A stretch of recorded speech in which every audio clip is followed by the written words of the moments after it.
Hello दोस्तों, स्वागत है हमारे नए वीडियो में। आज की वीडियो में हम लोग एक रोमांटिक ड्रामा मूवी को एक्सप्लेन करने वाले हैं। इस मूवी के शुरुआत में हम लोग एक ऐसी लड़की को देखेंगे जो कि पैसे लेकर लोगों के साथ सोती है, लेकिन एक दिन उसकी मुलाकात एक पुलिस वाले से होती है। वो पुलिस वाला इस लड़की के काम के बारे में जानता है, जिसकी वजह से वो इस लड़की को ब्लैकमेल करके उसका खूब फायदा उठाता है। लेकिन एक दिन यहाँ घूमते हुए उस पुलिस वाले की नजर गाँव की एक लड़की पर पड़ती है और अब वो उस लड़की के साथ गपागप करना चाहता है, जिसकी वजह से वो उस लड़की को उठाकर थाने में ले जाता है। इसके बाद वो उस लड़की के साथ यहाँ क्या करता है ये हम लोग आगे इस वीडियो में देखेंगे। तो चलिए इस मूवी को शुरू करते हैं। इस मूवी के स्टार्टिंग में हम लोग नैन्सी को देखते हैं। वो खेतों के बीच में किसी के साथ घपाघप कर रही थी। वहीं पास में उसका चाचा भी बैठा होता है। उसके पास एक डायरी थी। वो उस डायरी में क्लाइंट्स का नाम लिख रहा था। ये देखकर हम लोग ये समझ सकते हैं कि नैन्सी एक धंधे वाली है और उसका चाचा ही उसके लिए कस्टमर्स लाता है। अपने काम को खत्म करने के बाद ये लोग घर आते हैं। इनके घर को देखकर ऐसा लगता है जैसे ये लोग बहुत गरीब हैं। यहीं पर हम लोग नैन्सी की छोटी बहन मिसा और उसके अंकल के बेटे रॉकी को देखते हैं। डिनर करने के बाद नैन्सी के अंकल दारू की बोतल लेकर बाहर पीने के लिए बैठ जाते हैं और वो वहीं पर बैठे बैठे सारे दिन का हिसाब किताब करते हैं। तभी यहाँ पर रॉकी आता है। वो नैन्सी और अपने पिता के काम के बारे में सब कुछ अच्छी तरह जानता था।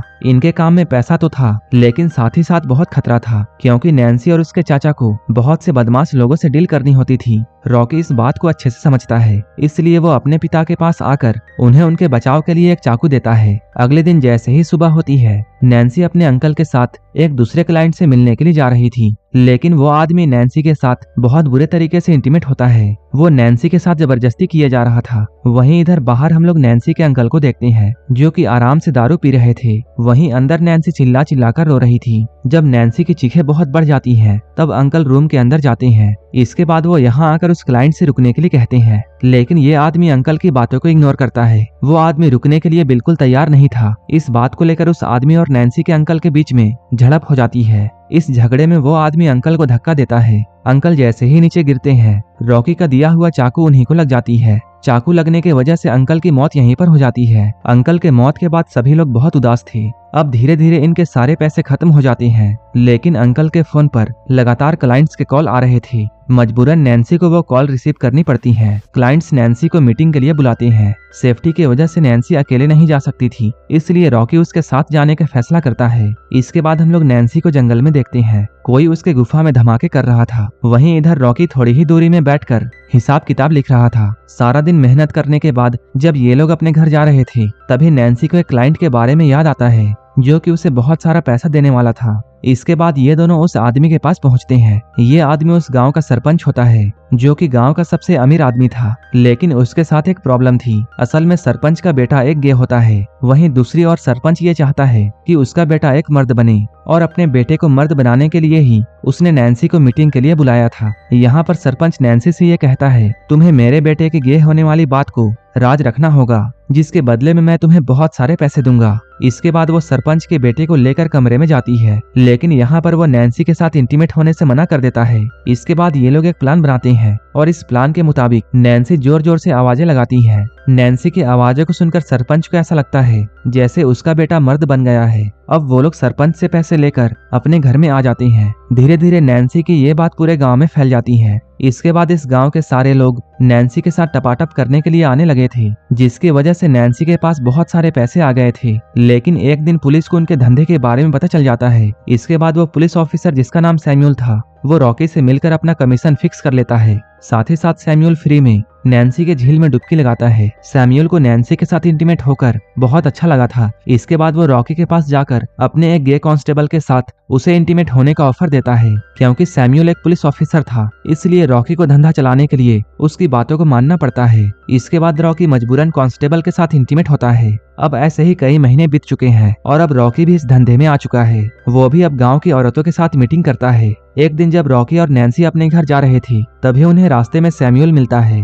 यहाँ पर सैमुअल अपना कमीशन लेकर आगे बढ़ता है। इसके बाद हम लोग नैन्सी को देखते हैं। उसकी तबीयत काफी खराब होती है। ये देखकर रॉकी दवाई लेने के लिए जाता है। इसी दौरान सैमुअल भी गांव का दौरा कर रहा था। तभी यहाँ वो एक लड़की को देखता है। वो लड़की सैमुअल को काफी पसंद आती है। इसके बाद वो उसका पीछा करने लगता है। उस लड़की का पीछा करते हुए सैमुअल उसके घर तक पहुंच जाता है। वहीं दूसरी ओर हम लोग उस गे कांस्टेबल को देखते हैं। वो अभी दारू के नशे में होता है। तभी रॉकी भी यहाँ पहुंचता है। इसके बाद वो बहाने से उसे एक कोने में लेकर जाता है क्योंकि कांस्टेबल बहुत नशे में था। इस बात का फायदा उठाकर रॉकी उसके वॉलेट से सारे पैसे निकालता है। साथ ही साथ वो उसकी महंगी घड़ी भी ले लेता है। कांस्टेबल के चुराए हुए पैसों से रॉकी नैन्सी के लिए दवाइयां ले आता है। इन दवाइयों को लेने के बाद नैन्सी की तबीयत में सुधार आने लगता है। यहाँ पर हम लोग ये जानते हैं रॉकी ने कांस्टेबल के घड़ी को अब तक नहीं बेचा है, जबकि उसने उस घड़ी को अपने हाथों में पहन लिया है। इसलिए रॉकी सैमुअल के नजरों में आ जाता है। रॉकी के हाथ में उस घड़ी को देखने के बाद सैमुअल उसे जेल में डाल देता है। लॉकअप में रॉकी उसी लड़की को देखता है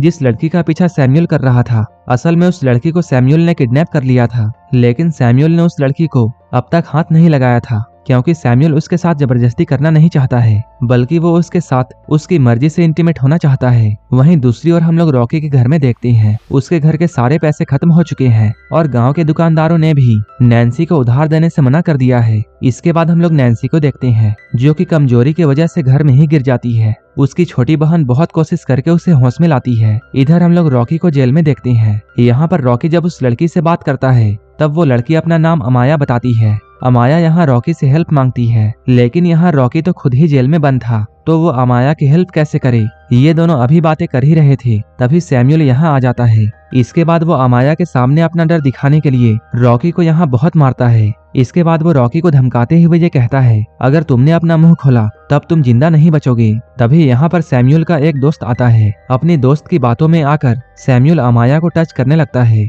ये देखकर रॉकी को बहुत बुरा लगता है, लेकिन वो चाह कर भी कुछ नहीं कर सकता था। फिर हम लोग सैमुअल को देखते हैं, उसे रॉकी की डायरी मिल जाती है। इसके बाद वो उस डायरी को लेकर रॉकी के पास आता है और उससे वो क्लाइंट्स के बारे में पूछताछ करता है। इसके बाद वो रॉकी को छोड़ने के बदले में उससे पैसे डिमांड करता है, लेकिन रॉकी के पास पैसे नहीं थे। ये सुनकर सैमुअल पैसा कमाने का एक नया तरीका ढूंढकर निकालता है। वो रॉकी के डायरी से क्लाइंट को फोन करता है और वो उसे अमाया के साथ घपाघप करने के लिए यहाँ बुलाता है। क्योंकि अमाया की उम्र बहुत कम थी, इसलिए वो आदमी यहाँ आकर अमाया को डराता और धमकाता है। इसके बाद वो आदमी जैसे ही अमाया की गुफा में धमाका करने वाला था, तभी सैमुअल यहाँ आकर उस आदमी को मारकर यहाँ से भगाता है। ये देखकर रॉकी को ऐसा लगता है जैसे सैमुअल भी थोड़ी बहुत अमाया की चिंता करता है। इसके बाद रॉकी सैमुअल से ये कहता है, ये काम मैं और नैन्सी कर सकती हैं, लेकिन इसके लिए तुम्हें नैन्सी को यहाँ लाना होगा। ये सुनकर सैमुअल नैन्सी को लेने के लिए पहुंच जाता है, लेकिन नैन्सी को यहाँ लाने के बाद सैमुअल उसे भी जेल में बंद कर देता है।